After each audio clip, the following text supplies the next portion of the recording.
Hey everyone, welcome to Princess of Gay. I'm your host Connie, and today we are here with episode 7 of Link Click.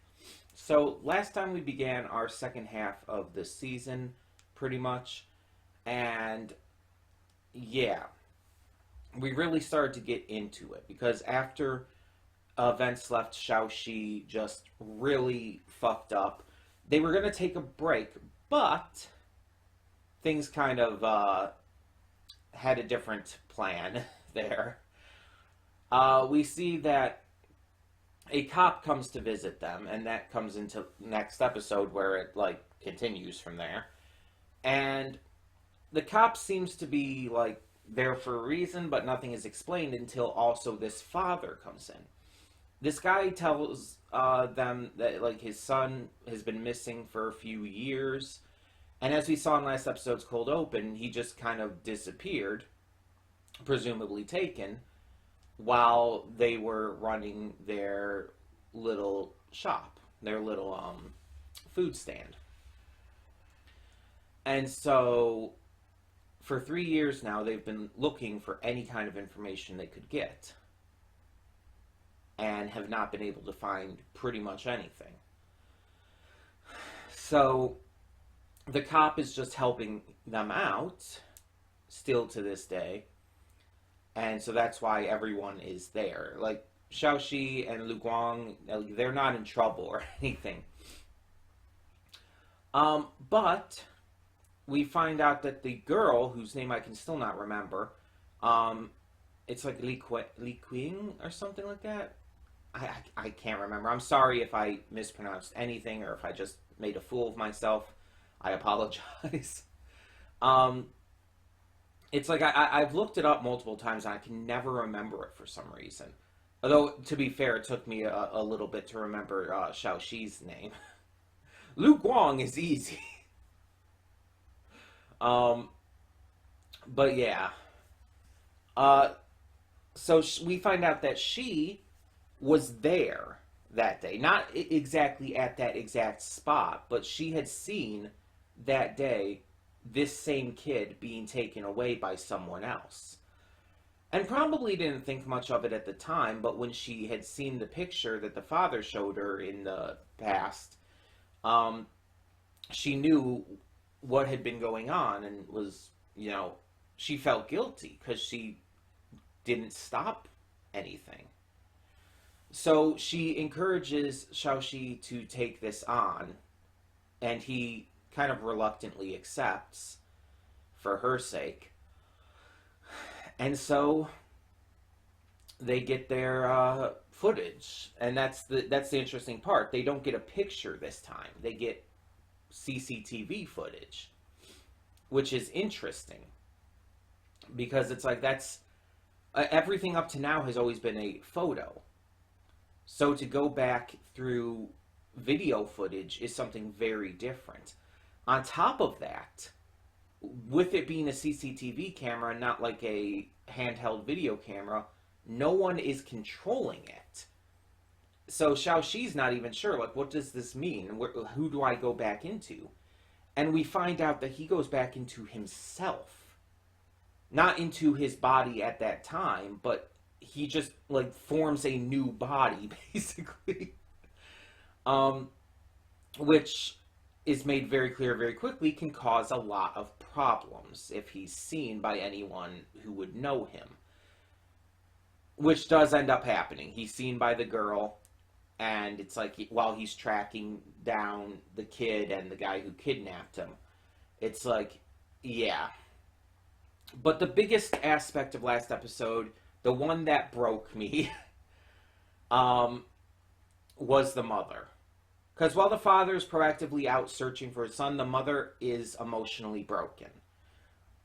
She, from the cold open last time, the flashback, it was very clear she wasn't the best put together as it was. And that's no insult to her. I can say that about myself.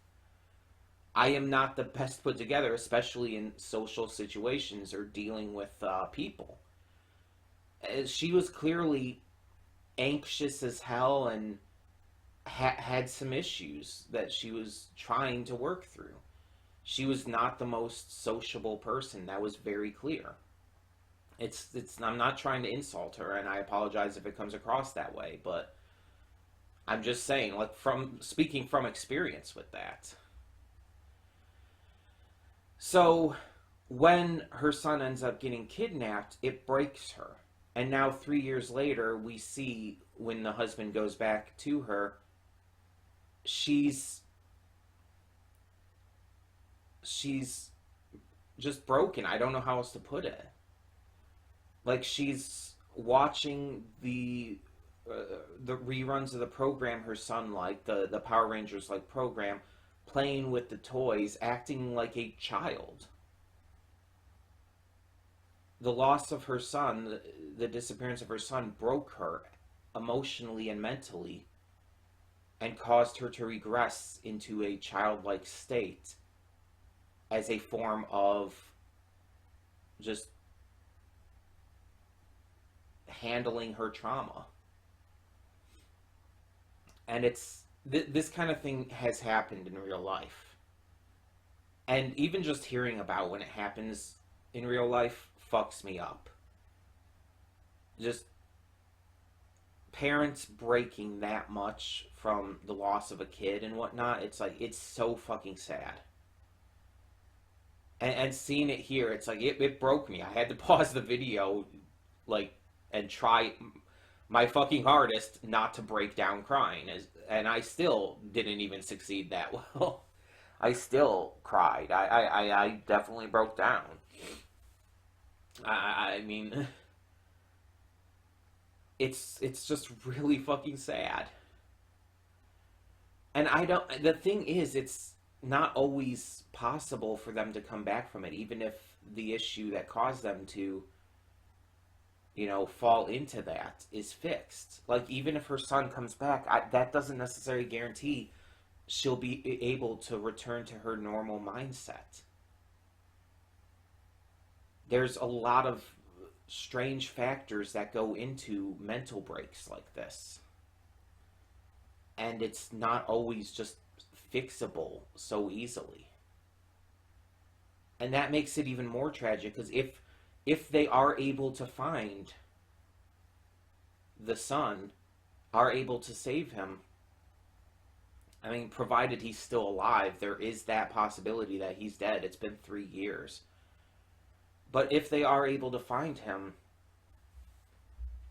like, it's not necessarily going to fix her. She might be stuck like this. And that's extremely tragic and sad. I mean, I'm hoping for the best ending, especially after the last story we got. I'm hoping for a happy ending to this one. Knowing this show, we probably won't get it, and I'll end up just really fucking depressed and wanting to lie down and die after this. Because this show really likes to fuck with my feelings like that. And I keep going back for more because I love it. Oh, am I a masochist? But in all seriousness, it's like, I'm really fucking scared that it is going to end off on a bad note. I really hope it ends off on a good note. I really hope we get a happy ending this time. I don't know. I don't know if we will. But we're going to find out. So let's just get this going and hope for the best. Like, really hope for the best. When the screen fades to black, pause this redirect and go to the description below. Follow the link to the reaction, and after you watch it, come back here to the redirect and resume play. Because after it fades to black, then fades back in, everything from that point forward will be my afterthoughts and will contain spoilers to the episode. So, that being said, thank you so much for tuning in, and I will see you at the reaction. And we are back, and we'll begin with spoilers in 3, 2, 1, now. It's still getting to me. It's still getting to me. I'll talk about that in a moment. I will. But let's actually talk about the main meat of this episode. So, yeah.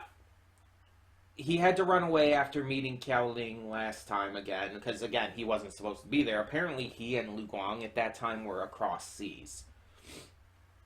Um, so he had to run out of there, and it kind of left both Gelling and her friend scratching their heads like, wait, was that really him? Are we just seeing things? Let's call him, find out. Which was kind of funny if I'm being honest. I'm trying to find some humor in this, okay? This shit got really heavy.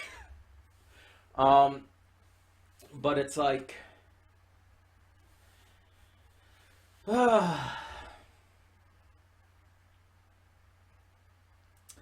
we find out that this woman, who I really apologize for thinking it was a man. I am so sorry for that. Um, a little bit of an ambiguous design and everything. So I think I said last time I wasn't really sure. We didn't see a lot last time, so I wasn't really sure. I just kind of assumed, and that's on me. That's completely my fault. Um, but we find out this woman has been trafficking kids. She ends up drugging Dodo when she takes him away, and ends up taking him to a hotel outside of the city. We don't know exactly where, though. It could be any of those hotels. Um, so in the present day, they end up getting another picture, because there ends up being a picture that Dodo took during that time, like right before the kidnapping. So they managed to go back to that picture with Xiaoxi now in Dodo's body, which is an amazing opportunity. But again, he's drugged, so it kind of doesn't help matters at first. But when he finds himself in the hotel room, he's trying to find the identification on her in her little handbag, trying not to wake her up, but he accidentally does end up doing so. And oh my god, the imagery when she wakes up and catches him is so fucking scary. Like, oh my god. Like, it is so needlessly horror.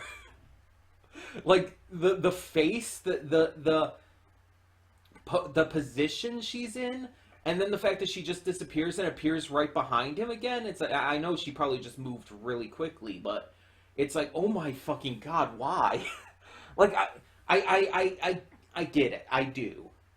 I'm saying why, but I do understand why they did it, because we're supposed to be seeing the perspective of Dodo there. We're supposed to be seeing, like, what he would perceive this as. He would perceive this woman he doesn't know having kidnapped him as a monster, as something scary and frightening. And so that's how we're seeing it. That's how it's presented to us as viewers, and to Xiaoxi, who is, who connects with the person that he jumps into. So he's seeing what Dodo would see at that point too. And it's like, oh my god, that was needless. It wasn't needless. It was just like, oh my god, why did you have to make it that scary? It was actually pretty freaky. But like she admits that she is going to chop off his legs and shit, and like that she hits the other kids she's trafficked, and it's like, oh my fucking god. But then Xiaoxi ends up being the MVP, and oh my god, I love the way that even Luke Wong was like super shocked when he uppercutted her. It's like, what the fuck? I was not expecting it. It caught me so heavily off guard. I didn't know how to react. I was so confused. I was like, what the fuck? And then he just kept like kind of beating the shit out of her. And then because she had that talisman to ward off spirits and everything in her bag, Xiaoxi put together that she was probably very superstitious, and he used that by pretending to be one of her ancestors possessing the kid, and telling her to, turn her life around, and in 3 years she would be caught, and to, to treat Dodo as if he were her own kid, to treat him right and all. And it's like, oh my fucking god. Oh my god. Oh my god. Like, what the fuck? And it works. I don't. I mean, I can kind of guess why he wouldn't have had her like return Dodo right away, because that could mess with the entire timeline of things, and just cause some paradoxes and shit. Um, but nonetheless, when he goes back and they're back in the current day and everything, we see it happen. Dodo is brought back, and he is older. Of course, he is. He's 3 years older. I'd say he's probably like 8 years old currently. He's probably like 5 in the flashback, maybe 4, so about 7, 8 now. But he gets to reunite with his parents. His mom seems to like be kind of like maybe getting her mind back a little bit, which is good, very good. But he reunites with them, and the trafficker is taken in. And she does seem repentant, and mind you, it's not because of her own realization of guilt. It's because she was bamboozled. But still, it's something. It's something. It's better than it could be. And I stand by that. I think that anybody should be given a chance to reform themselves if they truly mean it. And she clearly, truly meant it here. If she could turn her life around and become a better person, I believe she deserves the opportunity. But she also deserves to be punished for what she did. Even if in the past 3 years she treated Dodo right and didn't traffic any other kids, she still trafficked multiple kids prior to Dodo. Multiple kids who are, it's not even more than likely, who are almost guaranteed dead now. It's wild. It's insane. But it's a happy ending. And God, like, it felt really good. Like, really relieving to have a happy ending after the last one, that 3-parter, where it's like, okay, the client got to fix his mistakes and got to have closure, but at the same time, all his friends and family still died, including the girl he loved. It's like they still died, and it's like it was still a sad ending. Xiaoxi's reaction to it all, the mother and everything, and Xiaoxi remembering his own mother, it's like, yeah. It's like it was still a very sad ending. And then you have this one where it's like, oh my god, it's thankfully happy. And honestly, as fucking scared as I was at points there, as hard as it was to breathe, basically, when he hit that uppercut and like just went with his martial arts to like start fucking with her and all, it's like I kind of was brought out of that fear and brought into just like kind of amusement. Which was probably a very good thing because of how heavy this topic is. Human trafficking is a very real issue that unfortunately still exists in this day and time, and is just as horrific and evil and depressing as it can be. And it's so horrible that people think it's okay to do shit like that. It's so absolutely horrible. I do not understand how someone could think in their mind that it is okay to do something like that. Like, how fucked up do you have to be?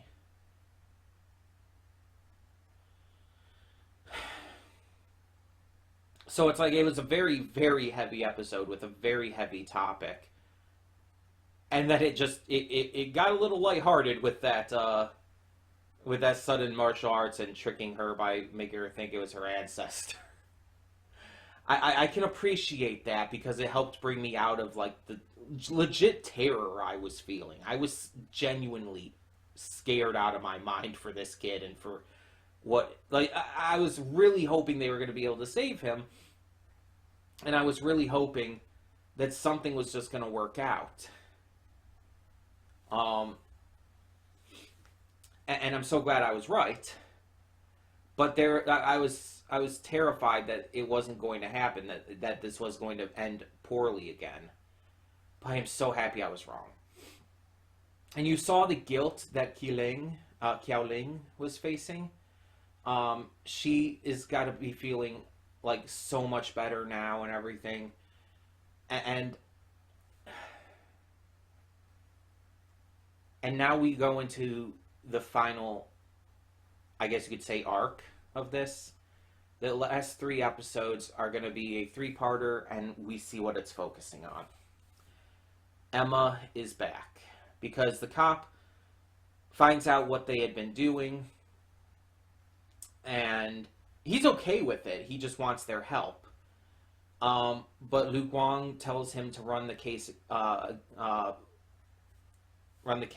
to him before Xiaoxi, and he looks at the pictures inside, and it's Emma, and it's like, oh my god, we're ending where it began, and it's like that makes so much sense, and let me look up something real quick here. I want to make sure on something here.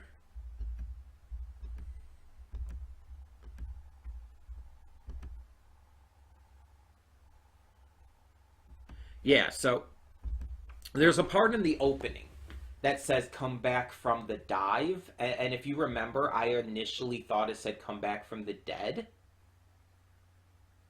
and I was kind of like having this hope in my mind that they would be able to save Emma somehow, and I guess now that's possibly coming true. If they could somehow save Emma and bring this full circle, just everything kind of connecting, I am going to, like, if these last 3 episodes pull this off as excellently as they could, I might give this series a standing ovation at the end. Because it's like, this series, like I've already said, is up there for me.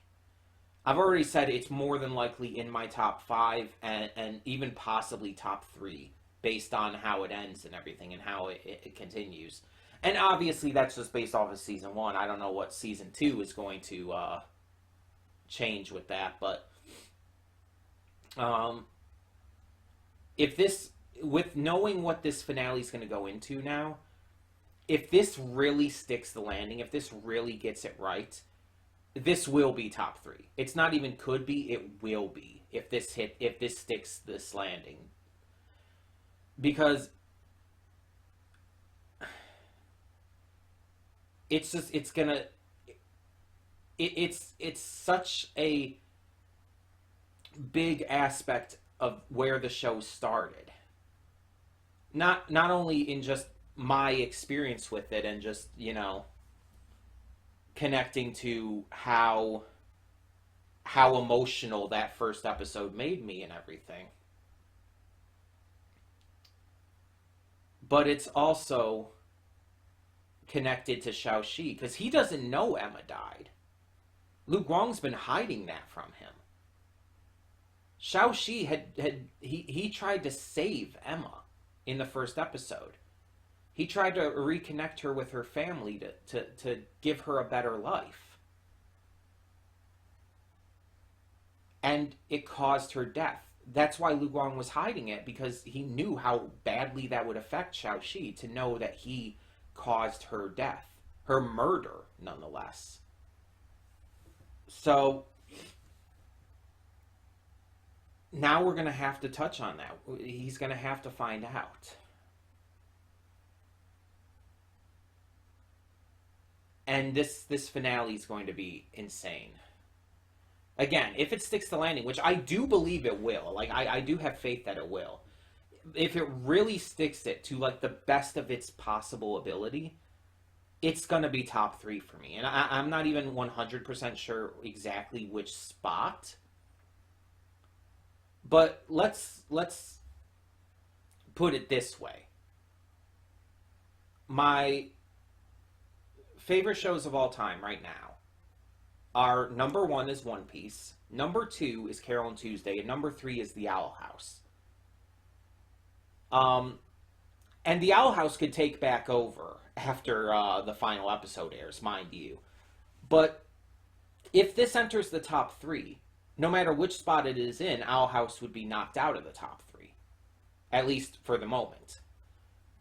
If it enters the number 3 spot, if Owl House comes back in, then Link Click would be knocked off. If it enters the number 2 spot, it would be Carol Tuesday that ends up getting knocked off. Because if it enters the number 2 spot, Carol Tuesday would move down to number 3. And then if Owl House comes back into the mix, the number 3 spot would go down to number 4. So it's like, yeah.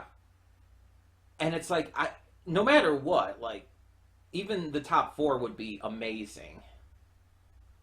It's like, that's still, like, really high praise. And when you have other shows up there for me, like Legend of Korra and stuff, it's like, that's still really high praise that it would overcome that. This series has just been that damn good for me. It really has. I still do not think it could surpass One Piece.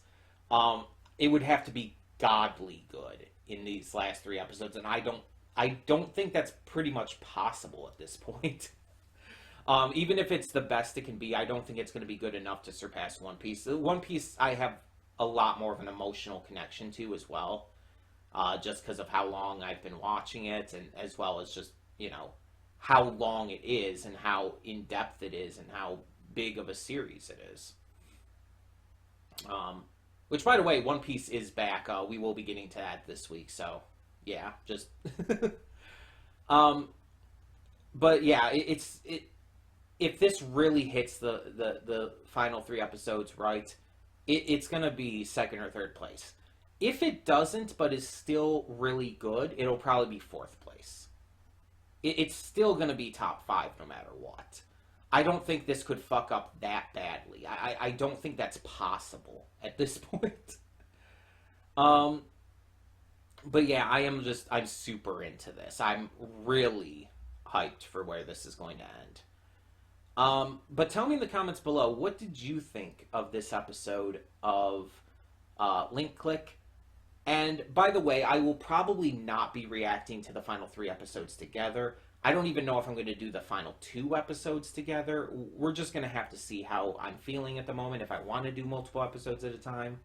Yada yada. We'll see. We'll see. In the meantime, thank you so much for tuning in. And for now, I'm Connie and I'm signing off. See y'all next time.